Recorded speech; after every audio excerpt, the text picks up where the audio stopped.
5월은 가정의 달입니다. 오늘 아버지와 가정에 대해서 제가 말씀을 전하고자 합니다. 먼저 에베소서 5장 22절부터 28절까지 말씀 한번 보도록 하겠습니다. 한번 보시기 바랍니다. 제가 읽겠습니다. 아내들이여 자기 남편에게 복종하기를 주께 하듯 하라. 이는 남편이 아내의 머리됨이 그리스도께서 교회의 머리됨과 같음이니 그가 바로 몸의 구주시니라. 그러므로 교회가 그리스도에게 하듯 아내들도 범사에 자기 남편에게 복종할지니라.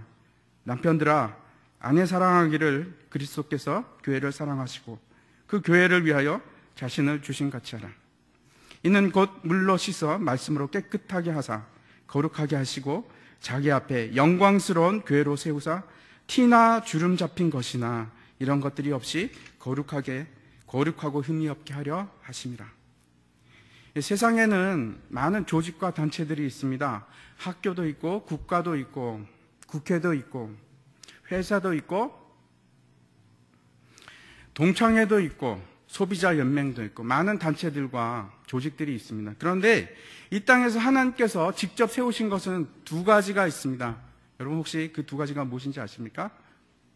가정과 교회입니다. 그 두 개는 하나님께서 직접 세우신 것입니다. 교회와 가정은 분명히 다른 것처럼 보입니다. 그런데 성경에서 많은 곳에서 교회를 이루는 원리와 가정을 이루는 원리는 같다라고 말씀하고 있습니다. 이 세상에서 최초의 교회가 있었습니다. 그곳이 어딘가 하면 하나님의 임재가 있는 곳인데 에덴 동산이었습니다. 그곳은 하나님께서 계시는 곳이었고 그 교회의 모체를 이루는 것은 아담과 하와였습니다. 하나님께서 하와를 어떻게 만드시는가 하면 아담의 몸을 통해서 만드십니다. 마찬가지로 예수 그리스도께서 그 몸을 죽이심으로 그 몸으로 교회를 만드셨습니다. 그런데 이 교회를 어떻게 말씀하고 계신가 하면은 그리스도의 몸이다라고 얘기를 합니다. 또 교회를 신랑 대신 예수 그리스도의 신부다라고 얘기하고 있습니다. 성경의 제일 처음에 에덴 동산 하나님의 교회로부터 시작이 돼서 성경의 제일 마지막으로 가면은 요한계시록이 있습니다. 그런데 그 요한계시록 20장에 가면은 다시 신랑을 위해서 새 예루살렘 성이 이렇게 내려옵니다. 그리고 신부라 칭합니다. 그 새 예루살렘 성을 신부라고 얘기를 합니다. 여러분 그것이 그 새 예루살렘 성이 완성된 하나님의 교회입니다. 그러므로 가정의 모습은 결국 교회의 모습이고 가정은 교회의 기초를 만드는 초석입니다. 그래서 가정이 곧 교회가 됩니다. 요즘 들어서 맞벌이 부부에게 가장 혹독한 곤혹스러운 때가 있습니다. 그때가 언제인지 혹시 아십니까? 단기 방학입니다. 단기 방학. 특히 아직 어린 자녀들을 두신 분들은 정말 골치가 아픕니다. 이 아이들을 어떻게 할 것인가. 최근에 알고 지내던 초등학교 교사 부부를 만나게 되었습니다. 오랜만에 만났는데 제가 이야기를 듣고 깜짝 놀랐습니다. 요즘에 초등학교 5학년이 밤 10시까지 학원에서 공부를 한다는 겁니다. 저는 잘 모르겠습니다. 굉장히 혼란스럽습니다. 과연 그렇게 하는 것이 맞는 것인지 잘 모르겠습니다. 맞벌이 부부들이 많이 있는데 그런 경우 대부분 자녀들과 함께 보낼 수 있는 시간이 극히 제한적입니다.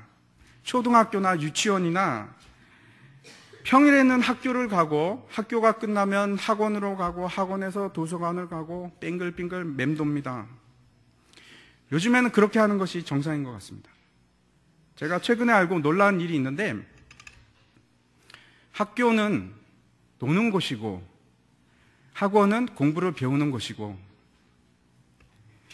이렇게 얘기를 합니다. 그래서 제가 이게 정말 그렇습니까? 요즘 아이들이 그렇게 생각을 합니까? 방학과 같은 아이들이 학교를 안 가는 기간이 되면 부모님들이 부담스럽습니다. 그리고 아이들과 함께 지내다 보면은 마찰이 생기기도 합니다. 제가 40, 50대 사람들에게 한번 관심사가 무엇인지 물어보았습니다. 대부분의 사람들의 중요한 관심은 여러분 뭐라고 생각하십니까? 자녀 교육입니다. 자녀 교육. 자녀를 두신 분들은 믿는 사람이건 믿지 않는 사람이건 마찬가지입니다. 중요한 것은 해답이 없습니다. 모두가 걱정을 합니다. 내 자녀를 어떻게 키울 것인가. 그런데 정작 해답은 아무도 모릅니다. 그냥 남들이 하는 걸 계속해서 따라갑니다. 보디 바우컴이라는 목사님이 있는데 그분이 아버지와 가정에 대해서 책을 쓴 것이 있는데 제가 그 책을 읽고 많은 생각을 하게 되었습니다. 야, 정말 이대로 괜찮은 것일까? 그 책에 등장하는 부부를 제가 예로 들어서 말씀드리겠습니다. 아내 되는 집사님이 굉장히 교회에 열심입니다. 그리고 남편분도 마찬가지입니다. 두 분 다 양육 과정도 마치고 예배도 잘 참석하시고 그 다음에 교회에서 봉사도 열심히 합니다. 남편 되는 집사님도 굉장히 훌륭하신 분입니다. 직장에서 열심히고 인정받고 또 남편으로나 아버지로나 까닥 이렇게 흠잡을 데가 없는 그런 분입니다. 그래도 아내 되시는 집사님이 계속해서 바라는 것이 있습니다. 그것이 무엇인가 하면 하나님, 우리 남편이 이 가정에 영적인 가장이 되게 하여 주시옵소서 하는 바람입니다. 그런데 이 가족을 자세히 보면 두 부부가 사실은 아이들에 대해서 잘 모릅니다. 알 수가 없습니다. 주중이나 주일이나 아이들과 함께하는 시간이 없습니다. 특별히 영적으로 이 아이한테 무엇이 필요한지, 무엇이 부족한지 모릅니다. 어쩌면 관심이 없는 건지도 모르겠습니다.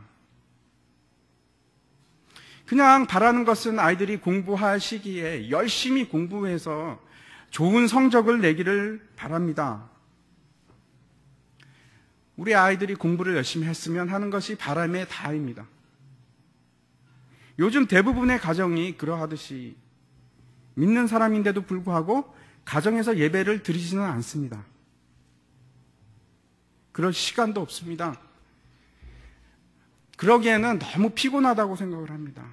파김치가 되어서 집으로 돌아오는데 부모가 일이 끝나는 저녁 때가 되면 그제서야 아이들은 학원으로 갔다가 학교에서 학원으로 갔다가 도서관으로 갔다가 빙글빙글 돌다가 이제 집으로 돌아옵니다.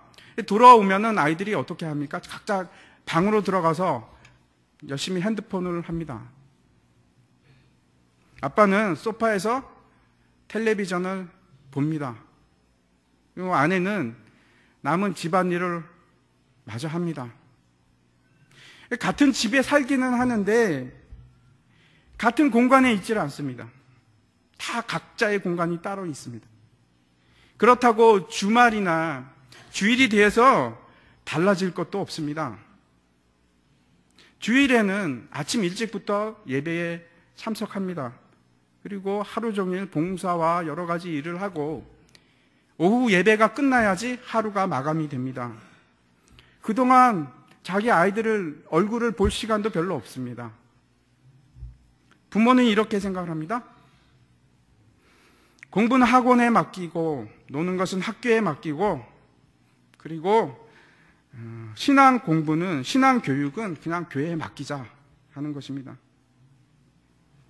그러다가 10대 큰 아이가 2, 3주 교회를 참석하지 않았습니다. 예배에 빠졌습니다. 근데 그것을 교회 선생님을 통해서 알게 됩니다. 아니, 걔가 요즘 한 2, 3주 교회 안 나왔어요. 어떻게 된 겁니까? 하고 물어보자 그제서야 이제 부모가 깜짝 놀랍니다. 우리 아이가 지금 교회에 안 나가고 있구나. 문제는 가족이긴 한데 전혀 공감대가 없습니다. 공감대를 형성하지 못합니다. 요즘 흔히 하는 말이 있습니다. 가정에 아버지가 없다. 가정에 아버지가 없다고 사람들이 얘기를 합니다. 일반적인 아버지의 권위가 옛날하고는 많이 틀립니다. 많이 떨어졌습니다. 그런데 더 중요한 것은 영적인 가장의 리더십이 심각하게 사라지고 있습니다. 제가 존경하는 교수님이 있는데 얼마 전에 좀 시간이 됐습니다. 그분하고 이야기를 하게 됐는데 그분이 저에게 이렇게 얘기했습니다.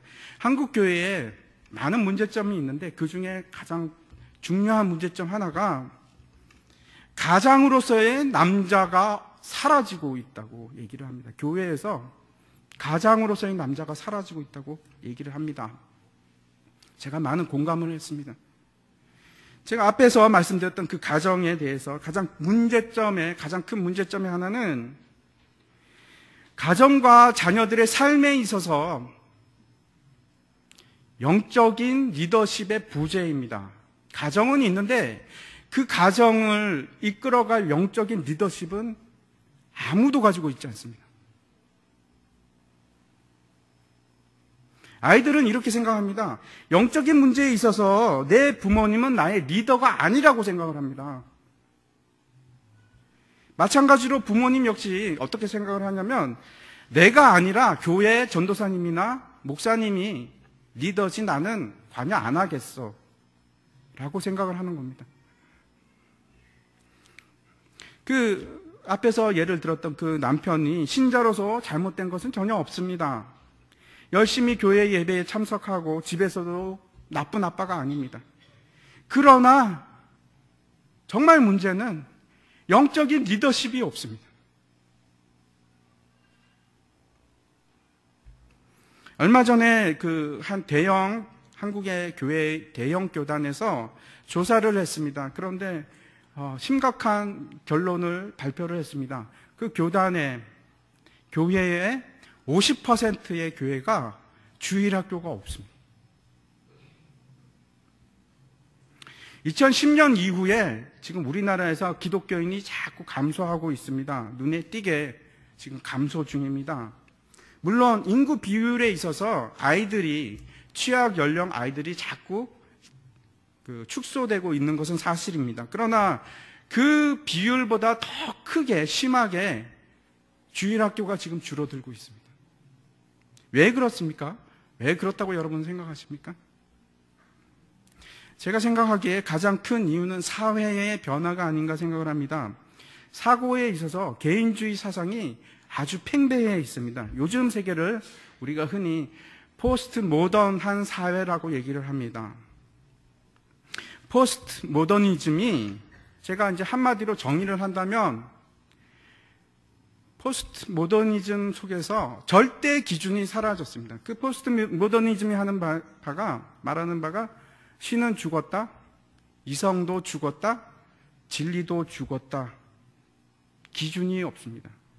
모든 것이 기준이 될 수가 있습니다. 너도 옳고 나도 옳고 그래 네가 그렇게 생각하면 그게 옳다고 너 알아서 해 하는 것이 포스트 모더니즘의 생각입니다. 자기 가치관에 따라서 모든 것이 다 변합니다. 요즘에는 아이들이 조금만 크면은 부모가 자녀들에게 교회 갈 것을 강요할 수가 없습니다. 그런데 우리가 왜 이렇게 되었는지, 왜 우리 아이들이 그렇게 되었는지 심각하게 우리가 생각해 보아야 합니다.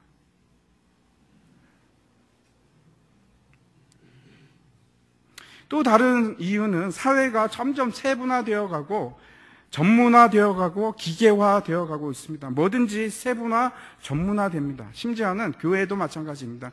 큰 교회로 갈수록 모든 사역들이 다 전문화되어 가고 있습니다.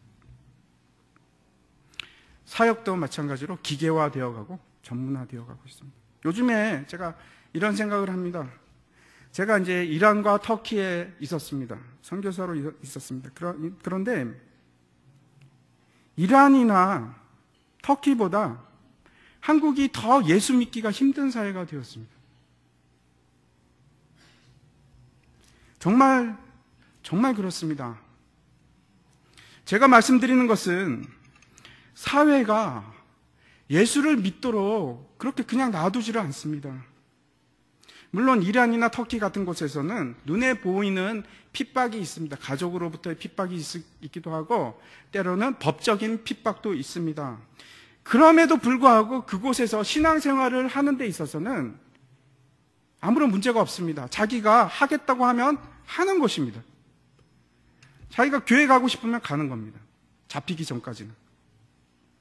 그런데 한국의 핍박은 그런 가족으로부터나 법으로부터 오는 것이 아니고, 요즘에는 나 교회 가겠다 그러는데 가족 중에서 적극적으로 못 가게 하는 그런 사람은 없습니다. 아내가 만약에 나 교회 갈게 그러면 남편이 그래 종교는 자유니까 가 이렇게 얘기하지, 요즘 가기만 하면 내가 그냥 머리를 싹둑싹둑 자르겠다 이런 사람은 없어졌습니다. 아마 포스트 모더니즘의 영향을 받아서 그런 것 같습니다. 절대 기준이 사라졌기 때문에.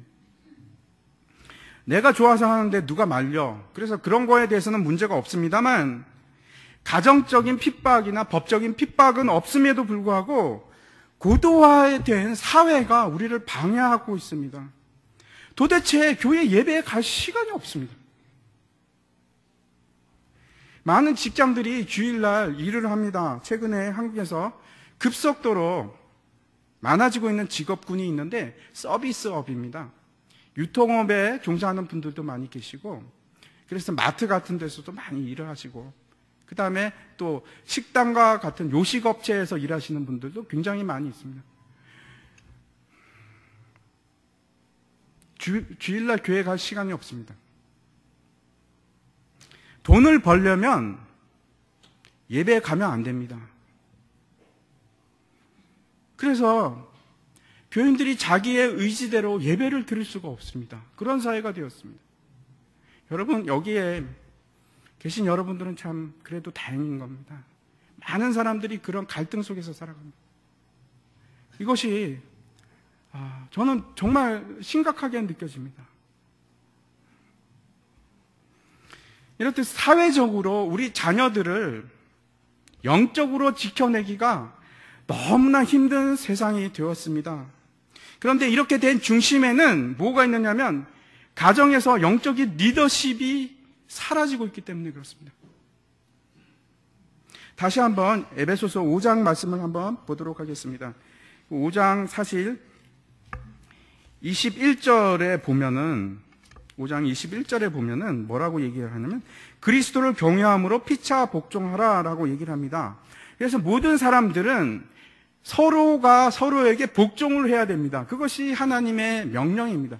그런데 22절에 들어가서 다시 이렇게 얘기합니다. 아내들이여 자기 남편에게 복종하기를 주께 하듯 하라.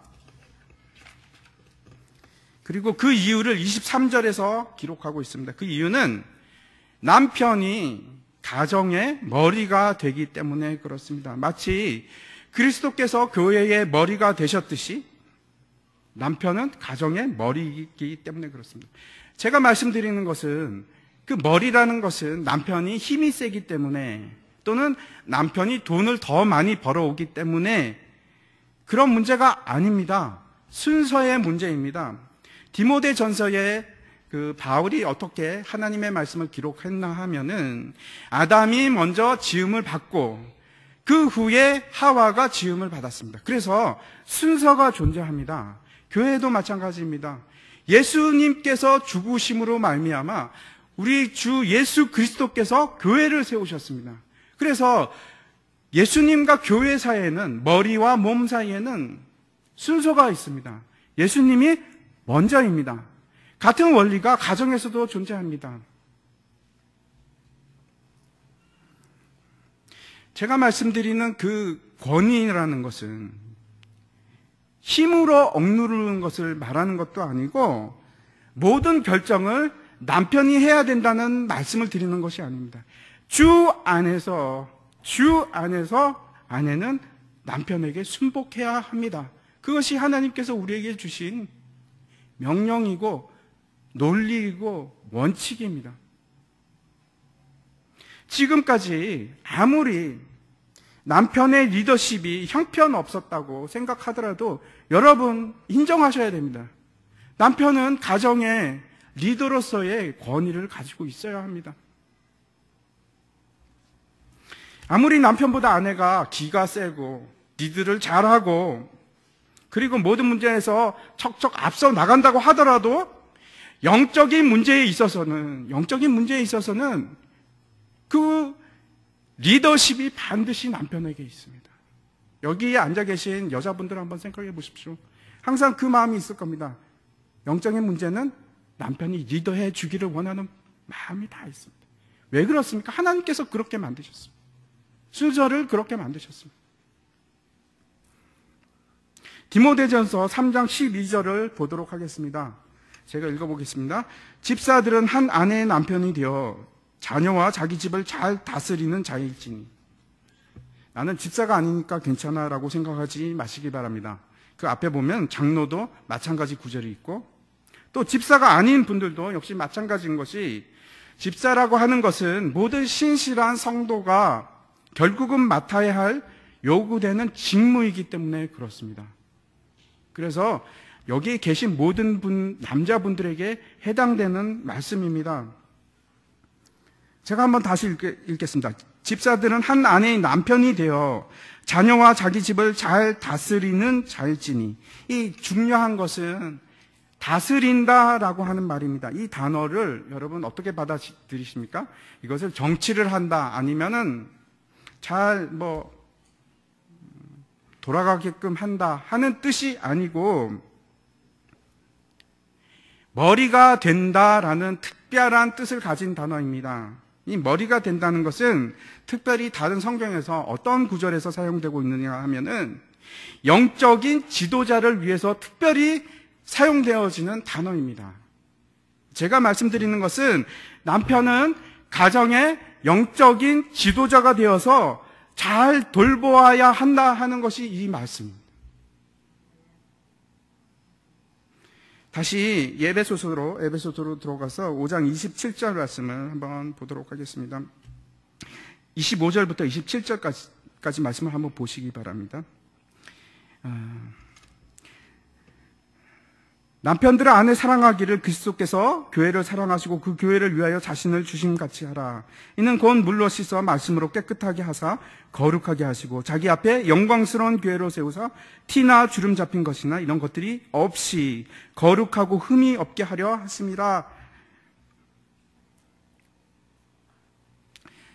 남편에게 그 책임을 주고 있습니다. 영적 리더십을 준 것을 여러분 아내가 남편에게 순종하라고 했다고 해서 너무 좋아하지 마시기 바랍니다. 왜냐하면 그 책임에는 그 순종에서는 반드시 책임이 따릅니다. 뭐라고 하냐면 영적인 리더십을 주는 대신에 그 책임이 뭐냐면 그 아내와 가정에 대한 사랑입니다. 그런데 그 사랑이 어떤 사랑인가 하면 예수님께서 교회를 사랑하시고 심지어는 자기 몸을 바쳐서 이루신 그 사랑을 얘기합니다. 예수님께서 어떻게 교회를 세웠는지 26절과 27절에 나옵니다. 첫 번째 뭐라고 얘기를 합니까? 물로 씻어 말씀으로 깨끗하게 하는 것입니다. 즉 말씀으로 깨끗게 하고 거룩하게 만드는 책임이 남편에게 있습니다. 두 번째 남편의 책무가 있습니다. 책임이 있습니다. 그 가정을 영광스러운 교회로 만들고 세상으로부터 분리되어서 죄 가운데 있지 않도록 지켜내는 그러한 책임이 남편에게 있습니다.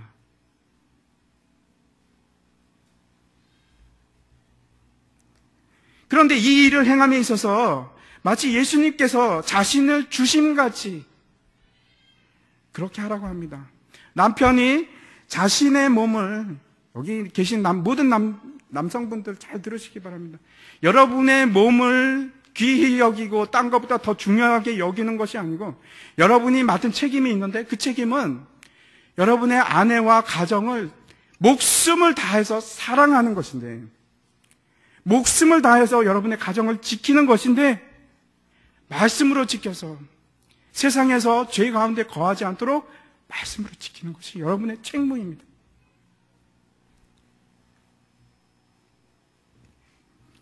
그것이 가정의 영적 리더십입니다. 처음 우리가 생각했던 관심사로 다시 돌아가 보겠습니다. 우리는 어떻게 자녀를 교육시킬 것인가 대해서 이 문제에 대해서 성경은 어떻게 말하고 있는지 오늘 본문을 통해서 우리가 알아보려고 합니다. 저에게 책이 한 권 있는데 그 제목이 뭐냐면 내 아이에게 무엇을 물려줄 것인가 라는 책입니다.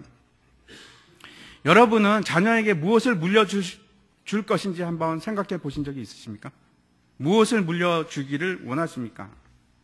대부분의 사람들은 아마 그래 돈을 물려줘야겠다, 아니면은 내 가보를 물려줘야겠다, 또는 땅을 물려줘야겠다 하는 것을 생각하실 수도 있고, 또 그렇지 않은 분들은 물질적인 것보다 내가 가르침을 주어야겠다 하는 생각을 가지고 계신 분도 있을 겁니다. 물고기를 주는 것보다 물고기 잡는 법을 가르쳐 주어야지, 뭐 그런 격언이 있듯이 가르침을 줄 수도 있습니다. 그런데 만약 가르침이라고 하면 무엇을 가르쳐 줄 것인가 하는 문제입니다. 제가 아까 조금 전에 말씀드렸던 그 책에서는 사람들이 자기 자녀들에게 기술도 가르치고 자기가 흥미있는 것도 가르치고 알아야 될 것들을 가르치는데 정작 가르치지 않는 것이 있다는 겁니다. 이 책을 쓴 사람이 기독교인인데 뭐라고 얘기하냐면 돈을 다스리는 법을 아이들한테 안 가르쳐 주더라. 그래서 나는 아이들에게, 자녀들에게 그 부모가 재정을 감당하는 방법을 가르쳐 줘야 된다라고 해서 그 책을 썼습니다. 그런데 오늘 시편 본문은 좀 더 다른 얘기를 합니다. 우리가 자녀들을 어떻게 교육시킬 것인지 아주 분명하고 명백하게 얘기하고 있습니다. 우리가 우리 자녀들에게 전해야 할 것이 있다고 합니다. 그런데 그것이 비유이기도 하고 수수께끼이기도 하다고 이렇게 얘기를 하고 있습니다. 한번 보시기 바랍니다. 오늘 본문의 2절 말씀입니다. 내가 입을 열어 비유로 말하며 예로부터 감추어졌던 것을 드러내려 하니, 감추어졌던 것이 수수께끼라는 단어입니다. 그런데 이 중요한 것은 이것을 전하는데 어떻게 전하는지 3절을 한번 보시기 바랍니다. 이는 우리가 들어서 아는 바요 우리의 조상들이 우리에게 전한 바라 하고 3가지 동사를 사용해서 전하는 것에 대해서 얘기를 하고 있습니다. 아주 중요합니다. 잘 들으시기 바랍니다. 첫 번째, 들은 바요 이렇게 얘기를 합니다. 그런데 우리가 귀로 듣는 단순한 동작을 얘기하는 것이 아니고 이 단어의 뜻은 마음으로 받아서 실천에 옮기는 그런 것을 말하고 있습니다. 그것이 들은 바요라고 지금 표현되어 있습니다.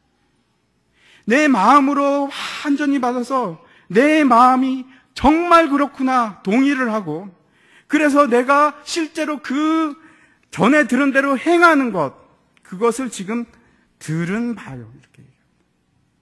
두 번째 뭐라고 합니까? 아는 바요. 이 아는 바라는 것은 지식적으로 내가 아는 것이 아니고 실제적으로 내가 체험 속에서 안다 하는 뜻입니다. 내가 경험해서 안다는 것입니다. 내가 성경을 그냥 말씀으로 지식적으로 아는 것이 아니고 내가 경험해 보았기 때문에, 내 삶 속에서 경험해 보았기 때문에 아는 것을 전하는 겁니다.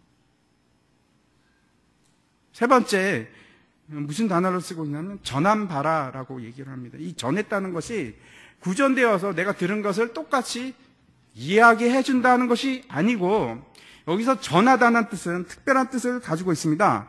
문서에서 기록적으로 남긴 것을 전한다는 뜻입니다. 다시 말씀드려서 실제로 진리고 모든 사람들한테 검증되었던 그 사실 기록을 그 다음 세대에게 넘겨준다는 뜻입니다.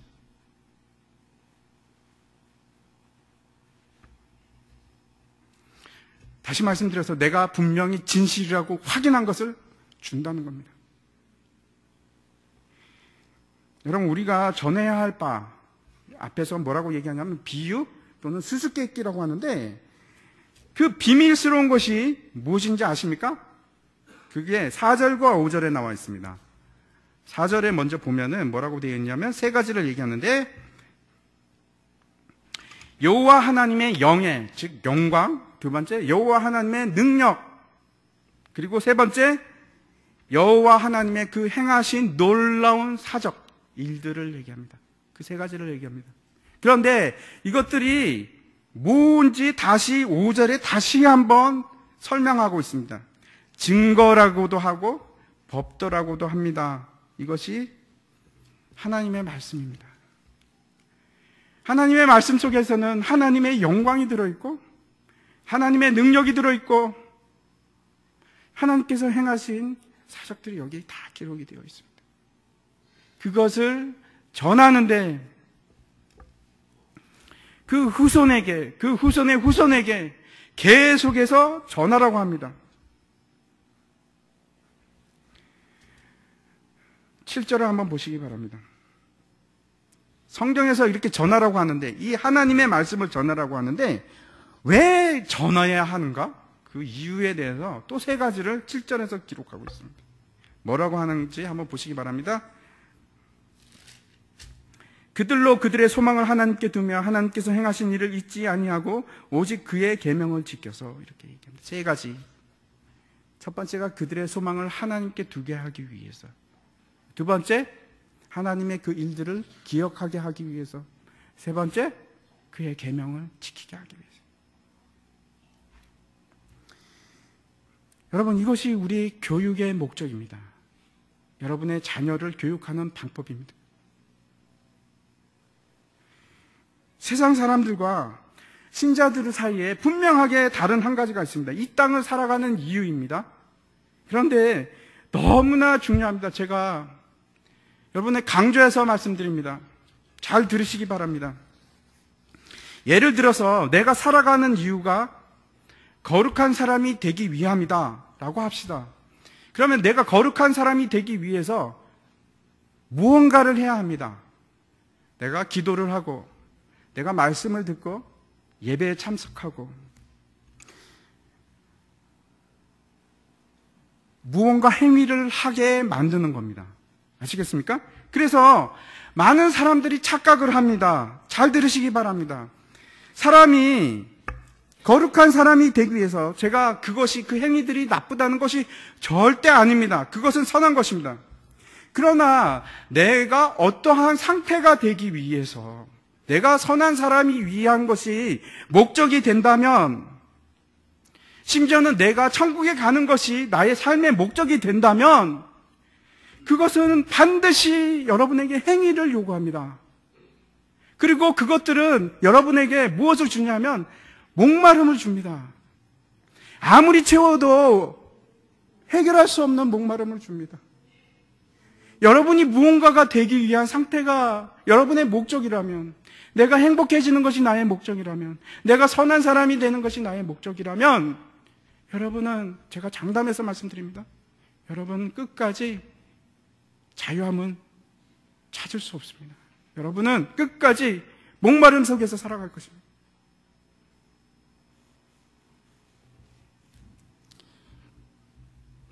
우리가 바라는 목적은, 우리가 바라는 것은 그런 것이 아니고 하나님 자체입니다. 그것이 너무나 틀립니다. 여러분이 어떤 상태를 위해서 살아가면 끝까지 여러분은 지칠 것입니다. 하지만 여러분의 목적이, 여러분이 정말 소원하는 바가 하나님이 되면 그때부터 자유하게 됩니다. 진리 안에 거하게 됩니다. 지금 오늘 말씀을 보십시오. 7절의 첫 번째 목적이 무엇입니까? 소망을 하나님께 두는 것입니다. 이것을 우리 자녀들에게 알게 하는 것이 영적 지도자인 아버지의 책임입니다. 여러분의 자녀들이 이 세상 속에서 그렇게 허덕거리면서 끝까지 목마름 가운데 살아가기를 원하십니까? 이 성경이 말하는 것은 하나님을 찾으라, 하나님의 너희들의 모든 것이 되라고 계속해서 얘기합니다. 그런데 우리는 내가 뭔가가 되려고 합니다. 내가 어떤 상태가 되려고 합니다. 그것은 우리를 힘들게 하고 목마르게 합니다. 갈증을 느끼게 합니다. 두 번째 목적은 하나님의 한 일을 잊지 않게 하기 위해서. 너무나 중요합니다. 우리가 때로는 실패하고 실망하고 쓰러질 때가 있습니다. 그러나 이 일을 잊지 않으면, 하나님께서 우리에게 준 증거를 잊지 아니하면, 하나님께서 준 우리에게 준 법도를 잊지 않으면 다시 소생할 수가 있습니다. 그 뒤에 우리가 본 바로 그들의 조상들 곧 완고하고 패역하여 그의 마음이 정직하지 못하며 그 심령이 하나님께 충성되지 아니하는 세대와 같이 되지 않게 하려고 우리는 계명 속에 살아가는 겁니다.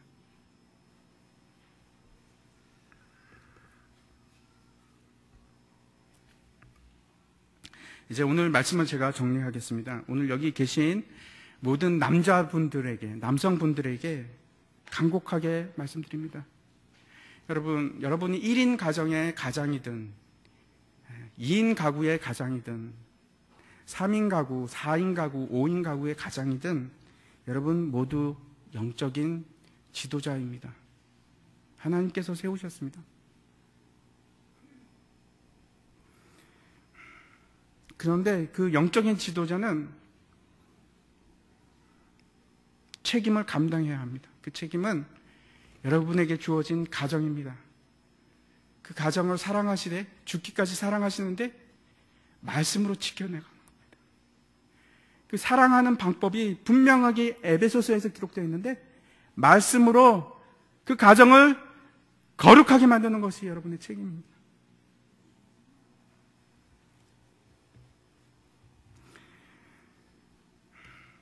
아내를 사랑하되 죽기까지 사랑하시고 자녀들을 노엽게 하지 마시고 오직 주의 말씀으로 양육하시는데 그 말씀을 통해서 여러분의 가정이 교회가 되기를 하나님께서 원하십니다.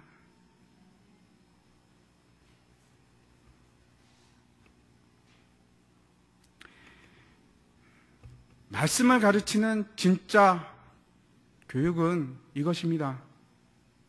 세상 사람들이 뭐라고 하든 흔들리지 마십시오. 세상이 여러분에게 무엇을 요구하든 걱정하지 마십시오. 여러분이 지켜야 할 것은 이것입니다.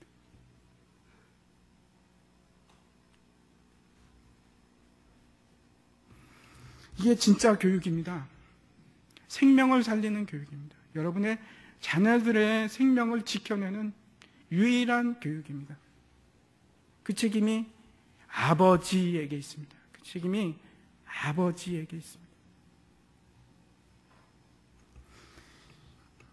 그냥 지식으로 전하는 것이 아니고 내가 체험으로, 말씀으로 받아가지고 마음으로 새겼던 것을, 그것을 진실로 고백하면서 내 아이들에게 전하는 것입니다. 여러분, 세상이 점점 악해지고 있습니다. 여러분 자녀에게 무엇을 물려주시겠습니까? 여러분, 자녀가 아직 어릴 때 여러분의 삶으로 체험한 하나님의 말씀을, 마음으로 받아들인 하나님의 말씀을, 진리의 말씀을 그 아이들에게 가르치십시오. 그 아이들을 지킬 수 있는, 이 세상으로부터 그 아이들이 거룩하게 될 수 있는 유일한 방법입니다. 제가 마지막으로 로마서 말씀을 읽고 말씀을 마치겠습니다. 3장 10절부터 12절까지 말씀인데, 기록된 바 의인은 없나니 하나도 없으며 깨닫는 자도 없고 하나님을 찾는 자도 없고 다 치우쳐 함께 무익하게 되고 선을 행하는 자는 없나니 하나도 없도다. 저도 죄인이고 여러분도 죄인입니다. 저도 많은 가책을 받습니다. 지금까지 가정의 영적인 리더가 되지 못하셨다면, 영적인 가장이 되지 못하셨다면, 여러분, 우리는 회개해야 합니다.